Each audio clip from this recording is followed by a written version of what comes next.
Welcome back, everybody, to the Max Runs 30 podcast, where there is no overtime. As usual, joined by Coy from MTU Esports, Jeff from Dust2 US, and I'm Jacob from UWW Esports. In 30 minutes, we'll be covering all of this previous week's North American Counter-Strike content, and it is the end of this season. It is the end of the first season. We've made it through a full season, boys. Woo! Let's go. We made it past the hurdle where most other NACSGO podcasts get disappointed by views and just stop filming. We beat the Balti MDL podcast. Let's go, everyone. There's a reason why I don't look at our views. Woo! Hey, we have decent views. Come on, Let's man. go. But yeah, so we will be not be taking a break in between this season and the next season. We're actually just going to be like going right into it next week. So we'll be starting up with the season 37 premiere, which is starting up rather quickly. So we're at the 2 week countdown. Yeah, we're rolling right into this. So we should be bringing things back relatively soon. But yeah, so we'll kind of get ourselves started with we got quite a bit of news, as this last week has been quite eventful. Had a lot of very nice things going on. And with that, we'll kind of get our timer rolling, because I always forget to do that. So there we are, 30 minutes on the countdown. And to kind of start things off, we do have our roster changes from the explosion of multiple rosters. The post-premiere panic or ecstasy of finally being free from playing with your teammates ever again, depending on who you ask. So speaking of that, our top star for this week, and now it's controversy because, I mean, my God, this team never doesn't have controversy. GGPR have been reduced to 2 members, as Arcuz, George Snorts, and Exotic have all made their exits from the team for various reasons. So, fellas, what do we think about this?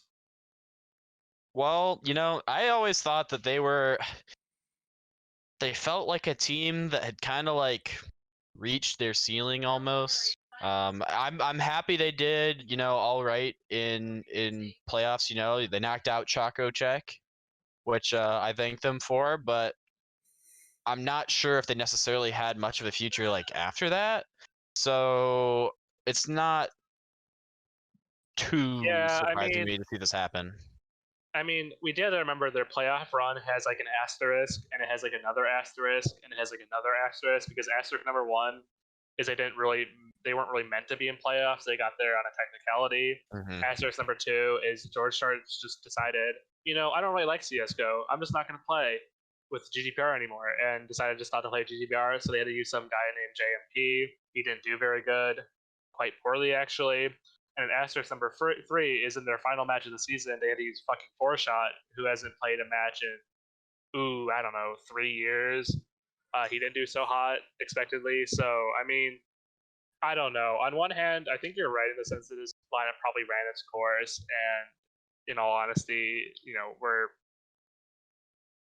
GGPR rosters do seem to be kind of short-lived, but I kind of would have liked to have seen them do at least a little bit more, maybe some cash cups, maybe some qualifiers.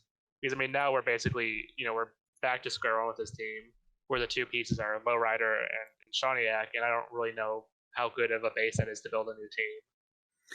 Yeah, I mean, it's kind of a shame too, because I casted, I think, like what was essentially like their one, I don't know, I casted them versus Rise early in the season, and from that I was like, oh, GGPR actually looking pretty promising. You know, they pulled out a pretty good win against Rise, who had a little bit of hype around them at that point, and it's a bit of a shame, to be honest. But I mean, you could see the cracks starting to form at the beginning of the season, because originally Arcuz wasn't even going to be playing in that matchup, as despite what they'll have you believe, in that Arcuz has never left the roster and will in fact never leave the roster. He is a committed member of GGPR to this day. Is he still sitting allegedly on the roster? Of course, right? I'm a bit of a bias. I mean, I won't get into it here. I mean, you'll know I'm kind of, let's say, biased. But allegedly, Arcuz left in the middle of the season, and we see he's out of the team now. So maybe, just maybe, there's something there, and Dusty wasn't, you know, pulling a story out of our ass. Perhaps, allegedly, of course. Allegedly, of course. Yeah. You and your drama. Do we throw think some quotes so? I around think it. you mentioned that like that they peaked. So you said they peaked against Rise in that Cash Cup. I mean, what was the roster back then with them? Well, that was actually, I think that was actually just an ESE Premier match. That was just an Okay. actual match in the season, but that was, oh man, it wasn't in Shawniak. It was whoever they had before that. I'm gonna be honest. My Do brain we is know? remember. It wasn't. Was it Poison? Nope, it was pre-poison. No, Was it Creed? Poison. Yeah, it was Creed. That's what it was. Yep, Creed. And then the rest of the owl, as they would say. I mean, yeah. GGPR, draw the rest of the fucking team. Like, It's a do little bit of a shame I mean, what are considering we like? everything, but So let's go like reflection time on this team because I do feel like it's one of those teams that like is more interesting out of the teams in Premier playoffs. Koi, as someone who leads a team and is more maybe technically inclined than us, what do you think about like GDPR as like a unit? Like, what do you think about Lowriders' leadership of a team? Of the So team? from what I watched them, they seem to be a very I wouldn't necessarily call them puggy, but they definitely, I think their big advantages were just their raw mechanics as individuals, and I think that's what showed a lot in their gameplay. And so because of that, I don't necessarily think that it was the, maybe the healthiest environment for developing players to kind of grow in. Which makes me feel as though that might be the reason, why like George Schnortz or something like that ultimately left, and our crews had problems and things like that, and Poison. So And Creed. and Creed. So I think that might have lent itself to why they chose to look elsewhere. I don't even think any of those players are actively on teams right now. No, they're. I But mean, it hasn't been that long, but they're all still in the yeah, hunt. yeah. So I might say that whatever core that they end up with, or whatever that core they have, they need to seriously look into structuring themselves for next season.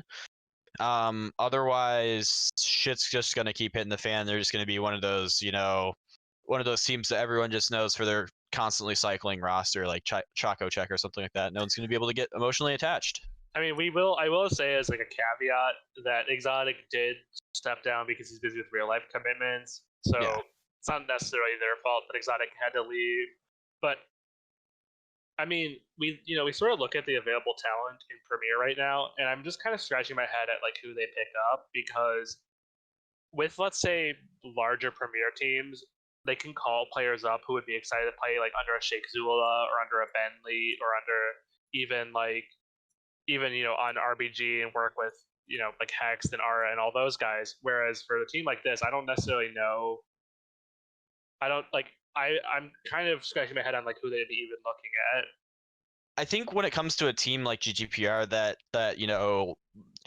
pulled themselves up by their bootstraps out of ESEA Advanced, that kind of team, like their big thing is that they are responsible for developing their own talent, right? Like their existing players is what they need to build from, and I think that's what like makes Rise so competitive, right? As a team, like they're invested in their existing roster. And so when you get into that, dangerous cycle of players and never actually being able to put everything like onto into a structured team, like you end up in like kind of like the Imperium cycle that we saw earlier, where they get relegated. But Now I will say too, like if you thought season 36 was a fucking hard season for like teams in the middle of the pack like GGPR, season 37 is gonna be like a nightmare because jumping ahead a bit here, we have Team One who have come home from their European adventure. We have Extra Salt, we have Triumph, we have High Coast, Pain. Pain, and then we have Third Impact, who we've always said is like a scary team in under construction. We have Recon 5, who are liable to have players just pop off, and so they really need like for me. And I RBG. don't RBG, yeah, of course. Okay. No, that wasn't like a snub. That was just Yeah. too many. There's just too many fucking teams in Premier that are like serviceable. And it's not going to be easy for them. It's by not going to any be means. easy because like I listed what there like 8 teams, 8, Yeah. 7 teams. Yeah, you just list off every team in Premier, and you go, well, that might be a little bit of a hurdle That might to be a overcome. steep hill to climb. Yeah. So I before we get too ahead of get ahead of ourselves on this a little bit, I also want to touch on just like with GGPR. I also feel like, we talk about how they are a team that was fundamentally built around just kind of being good mechanically. When it comes to that, we also saw how that was their complete undoing when you go back and you look at the fact that they got 16-0'd versus Bad News Bears, which is, they basically just got out aimed. And, well, it wasn't even brainage. It's just they didn't have anything to back up their mechanical skills. So when they fought against a team that was just mechanically better than them, they couldn't come up with any answers. And I mean, that was on Dust 2, and Dust 2 is a bit of a it's a little bit of a stomping ground. That is literally just a gamer's paradise. Like, that is where you go when you don't want to think and you just want to shoot big gun at, you just want to shoot big green at people. And it's just that's why it is today the most beloved map in the CS:GO map pool. Like, but yeah, that's why, that's what I say when I agree. Like, I agree with Koy on this one, because it definitely seems like, they need to build some structure for them to be able to develop talent. Otherwise, they are going to fall behind teams that are putting in significant effort. Because if you look at teams like RBG, that's what they've been doing. They've been trying to foster talent and build up a team and hold on to them for the long term, and kind of build into something big. And look at that, got them into top 3 for Premier this last season. So speaking of them, we'll kind of use this as our little transition here. They have lost Wolf, which is sad, a little bit weird. Yeah, I don't necessarily know how to feel about this. Well, of course I'm sad, but like, the whole thing is, he said it in very strict terms. He felt the roster had peaked and that he wanted to pursue new projects instead of just staying on the same roster, which is probably the most amicable split you could have in NA, is where you just kind of sit down and you say, it's not me, it's not you. I just don't think the team's going to keep improving. And do we think he's right? I mean, no. No. And I think here's why. So at the beginning of the season, they were looked at as the team that had did they make playoffs in season 36? Or no, season 35? I believe I can't really look at it. I think they were just short. I think they were just short. They're either just short or they got round 1. Yeah, exactly. So they were a team that we had expectations for, but because they were so fresh from advanced, we didn't really have, that high of expectations. And they performed decent in their first season, and then they did make playoffs then. Yeah. Okay, they did make playoffs. They got first rounded. They got 7th place, first rounded. Yeah. Okay. And so I think this season it showed everyone that they were here to play and perform, and I think that was something that they really needed to find. They needed to find something that really solidified their identity in NA, and because of that, I think that they're just going to keep climbing. They had amazing series consistently. They played really well, and as soon as they're able to spend even more time together at the top level of NA, where I currently would rate them. But do you think Wolf leaving is do you think that the team letting him go and him going is the right move for them as they try to keep ascending? Depends on who they bring in. If they could bring in someone that is more experienced, say a Frosty K or something, right? Someone that adds that experience factor to sort of mellow out the more inexperienced RBG players, I think that could be valuable. But honestly, I honestly trust whatever decisions that roster makes. I think they've been really good. They don't fucking miss. People were very worried when they got rid of Pony and G-Manchu, and they're well, this team's not going to make playoffs again, and they make playoffs again, and they get top 3. They beat High Coast after struggling against the top level. I do upon reflection, while the game was very fun and exciting to watch, I don't know if it really meant a whole lot being High Coast, because it went to quadruple overtime or something. Yeah. It was a very dirty match. It wasn't RBG slaughtered them. It was very much just. It came down to an insane Wiz performance, and Well, I mean, well, hold on. You realize Heiko's won that map. Like, RBG won the other two. yeah. So Well, so that actually does mean it was a good win from RBG in that case. Yeah, Yeah, Like, it I think definitely that was was, a but I don't know if quality it's win. like a sign of the times to come, if that makes sense. Like I don't know if next Cash Cup they're gonna like repeat the. I think they could. I You think really do. so? Yeah, I mean, do. I guess. I mean, I definitely am like left satisfied like with their performance this season, and I want to see what they do next. Well, even if you consider like what I've heard from RBG is like they've considered like they were considering like kind of starting to hit at this kind of level probably 1 to 2 seasons from now, just from like what I've heard. So seeing that the org is willing to set out, you know, such a long timeline for what they have right now and say, hey, we're willing to, you know, work through that, and then they start getting results now, it's like, you know, it's good progress, and I think we've seen a good statement win from them. It's not necessarily that we've seen you know, I think of course it'll kind of everything's going to pivot off of, you know, who they pick up from now on, but Yeah, definitely. so, I mean, if they get a good player, they'll be even better. If they get a bad player, right, they'll probably be oh, sorry to say, Nate. I'm gonna read off the next 3 roster changes because I don't know if we really have a whole lot to say about them. PDHM, Lose, Dangle, and Nightmare. They're building a Valorant roster. This team was just pugging. I hope they don't keep pugging. If they don't stop pugging, they won't have a future in Premier. ZNF retires from CSGO. Just stand in for Mythic. He played well. ZNF always plays well. Sad to see him go. It kind of raises questions about who Mythic are going to sign because Flom's kind of running out of friends who can play CSGO. So, and then finally, Imperium just disbanded after failing to get relegation. I guess the only thing I'll probably say about Imperium is it's a team that was probably better than the sum of its parts, but just didn't really click like in a meaningful way. Yeah. Caveat. it's only up from here. Apparently not. Been saying that all season. I mean, honestly, I want to be real here. I think Imperium in the current environment, most of those players, with the exception of Valens, could probably find themselves back on a Premier roster. Or on like an Ascended Advanced roster. I definitely think that's true because I think this is a team that just didn't click, and Valens, like we've said, is a boat anchor around their neck, unfortunately. Mm-hmm. And so I mean, I'm not sad to see them not make make it back into the division, but at the same time, I want the players to recover and not go to Valorant or not spend the season in like intermediate or something just dicking around. So yeah. So okay, so what I'm gonna do here now is we went a little long on our roster change segment, so we're gonna push a little bit quickly here. We're gonna skip around and we're gonna quickly just run through relegation results really fast, and then we're gonna come around. We've got our 2 big news stories for the week. Relegation, which has kind of folded out. SKDC make their way back into Premier by some means. Some fucking magic. Yep. Semphis magic.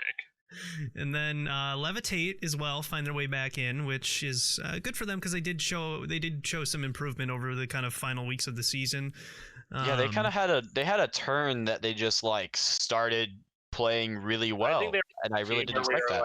Where we were like, yeah, they're probably better than like we give them credit for. Mm-hmm. Right? Yeah. And then we also had Big Chillin' making their way in. So Big Chillin' is back to having a Premier roster. So that is something. It's a good old pat on the back, little clap. Let's go Big Chillin'. Woo! Congratulations, yeah. Resident Big Chillin' fans out here. And then our final team that made their way in was in fact PDHM, which is, given from what we kind of were touching on a little bit before, is, you know, we'll kind of see how that works out. Basically that team, all you can really do is watch the space, because without having an actual roster really anymore, you kind of need to be like, well, we can't talk until they get 2 more players. I know we kind of hinted at it, but I think the big shocker for all of us is somehow SKDC made it back in, which is like kind of disappointing. I don't know. It's like, the thing is, you can kind of make like the highbrow argument where it's like, I am so happy to see Old experienced players like Desi and Semphis retain their premier spots and continue to educate new generations of CSGO players and prove that elder players still have a place in our space and they don't need to retire to Valorant to still have an impact in the esports landscape. But the real thing is, it's not really a real team by like the metric of like it's not like a bad triumph where you'd be like, well, at least they're trying to have like a real IGL who is leading a structured team. It's not a team that you would expect to develop and eventually become a team that has a shot at winning Premier. Is probably the best God way to forbid, frame like, that. This could literally, if we're not careful, this could just be like old guys club like 2. Like if your goal isn't to win and get that pro league spot, what are you really doing? That's I think the biggest thing with that. So because it's not even like a mythic or it like streams and it like does good like representational for shit for NA. Right. It's just Semphis and Desi and basically like their young Zoomer friends who play CS:GO together and they happen to have a premier spot. I mean, we can't rule out them like rebuilding and becoming decent, but I don't like 90% chance they just status quo, keep sliding players out as they get busy and don't really do a whole lot. Yep. So with our last 30 seconds, any more thoughts on these relegation teams before we shift over? I mean, I'm really happy to see Big chilling in. I really am. I think they deserve a shot to compete at a higher level. I'm not necessarily sure if we're going to expect a lot out of them with how stacked next season of Premier is looking to be with, one coming back and stuff like that.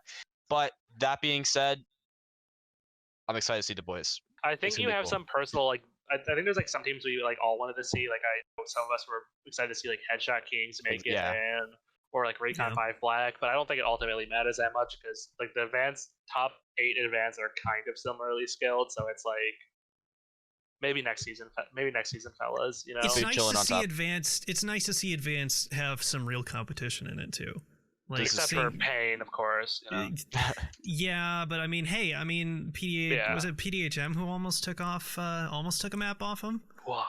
Which would have been the first map this season, wouldn't it? They got to 15 rounds and then so that's the closest they got. So maybe that's their claim to fame for this premier spot. And then they lose 2 players. Yeah. So yeah, really. we'll go into our top story of the week for the last little bit here is we have Bad News Bears getting that pro league spot, beating Triumph. They make their way in, and it's just I'm so proud. I'm so proud of our Swish, the crew. It's awesome. So let's just open the thoughts on this because there's so much to unpack here. Let's freaking go. Yeah, no, let's go. Let's go. All that good stuff. I think they did good. I think they proved they're the probably 3rd best team in NA right now because it goes Liquid, Extra Salt, probably Bad News Bears, and then Mythic or Evil Geniuses need to wake the fuck up. Like, shine your fucking eyes, bet in your new player, and please don't play so shit. Actually, Evil Geniuses using. Well, EG looked okay when they just added Oboe, and then fucking Peanut Brain Turok is like, I'm gonna be a Valorant streamer. God help us. So with that, of course, I want to, because we don't have a ton of time. I want to go shotgun style with you all here. Okay. So let's talk about a couple big stories. I just want to get your impressions on it. So we've already celebrated Bad News Bears, and we kind of expected them to win. Let's talk about Triumph. How do you feel about Triumph? Because this was, if anything, this was a bigger result for Triumph than it was for Bad News Bears, because we've always talked about how, last week we talked about how Triumph needs to do something in playoffs, or we're it's roster change time. So thoughts? Still roster change time. Yeah, I'm happy you said that, because that's kind of how I feel. Is I don't necessarily. While you figure that out, let's get Fishman's thoughts on that. Yeah, I have a lot of thoughts on this. Triumph, they played well. They played well for the team that they are, right? I agree. I think it's roster change time, but I think they got into their current position because of the fact that Extra Salt left and High Coast are struggling right now. And I think that if High Coast wasn't currently in a little bit of a rut, that I don't think Triumph didn't just happen to be firing on all cylinders. I think that they would have had a lot more problems in playoffs Is it than Cynic what time? happened. I think Cynic is a great addition for him. I really want to see, I think, more out of B Wills. Like, he's a really good player, but I think that B Wills needs to find more impact beyond a standard like support player style. But yeah, I'm not sure who I'd necessarily replace or what I'd necessarily do, but something isn't right there.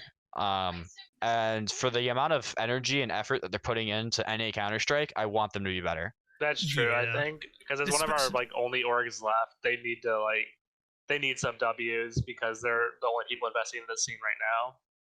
Well, yeah, and you can also just like, if you take a look at it, I mean, like you take a look at who's won all of the prize money in NA, and that's honestly where you can start to get kind of your idea on who's really being successful, and it kind of eliminates those weird fluke wins almost, you know, because like it feels like, you know, Triumph, when they are firing on all cylinders, they did beat a Bad News Bears, but they beat a Bad News Bears that really wasn't playing at the top of their game, and that was when they were playing at the top of their game that they squeaked that one out.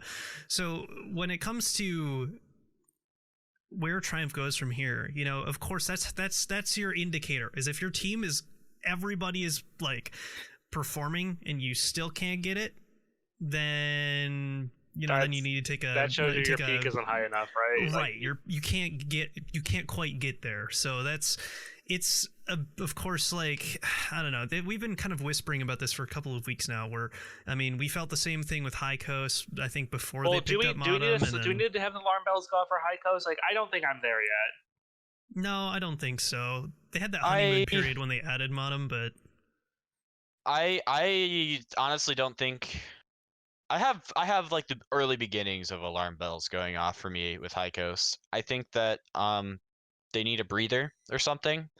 I really hope this offseason is going to help them with that. But I just hope they fucking actually practice this offseason. Yeah, I don't. They're not the kind of team that's going to be able to Bad News Bears their way to the top with the lack of scrims. I think they have too many rough edges to work out. Now, just because you mentioned scrims here, I'm going to kind of shift our direction just a little bit, because I think it was mentioned that Bad News Bears was basically just like not scrimming or pracking, and they just were showing up to games. So and just, smart, like no. Is that not true? So they were not scrimming. They were not scrimming. Yeah, but they were definitely doing server time. They were definitely watching demos. They were definitely still working together.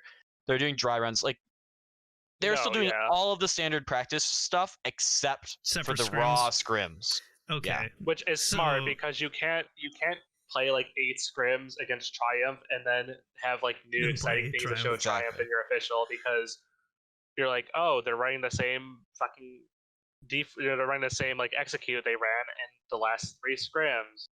Shocking. Let's counter that. Like, if they once they get their boot camp going, like, it should say they boot camp themselves in Europe now, once they get ready for EPL, I think that, you know, it's still only up from here for them, because now they're going to be able to. I want to remind everyone that isn't until September though. Like, there's a fucking long time for Bad News Bears. Which, true. I do want to. So I told you guys to get ready for like a surprise mystery hard hitting question for you at the end of the show. Do you think Bad News Bears get signed by an org, like an actual org, not like an NA League Fees org, and not like a small domestic NA org? Like, do they get signed by a real org off of this performance? Yes or no? They get signed by Extra Zalt, so they can be called Easy. Sorry, I'm stealing that one from Yes or no? Yes or no, Halfman? I think yes, but I think it'll take a while. I am going to say yes. However, I'm going to then say, if they don't, I'm also totally fine with that, because Bad News Bears has the potential to be branded as the coolest player-owned org in the universe. So I think you guys are far too optimistic. I think you need to Can I rebut that? Grow the fuck up. Well, no. We have Hold on. I also have a take for this. We have proof. Well, Look at High Coast European org. Oh, you want to look at High Going Coast? to Europe. That's what I was gonna say. I think they're Yeah. gonna get picked up by Well, a here's European a little org. tasty nugget. Here's a little tasty nugget for the viewers at home. Right. Does anyone know about the High Coast versus Bad News Bears salary expectations? Coy, I think you know. It's what, like double? High Coast are paying their team Yeah. double what Bad News Bears are asking for.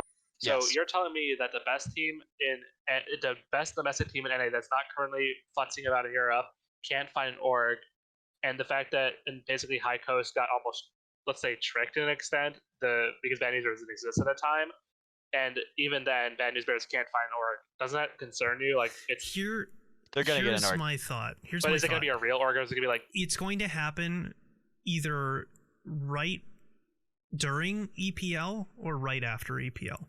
Because I think that them getting picked up at their salary expectations is going to happen because of their performance on the world stage. Because But that that's is not what until matters. September, though. So my concern is there's 5 months until that happens. So what happens to the team in the next 5 months? Do they get picked apart solely? Do players go to Valorant when they realize that there's not enough money? I mean, are they going to be discouraged when Orc doesn't Farm sign them cash for cups. 5 months?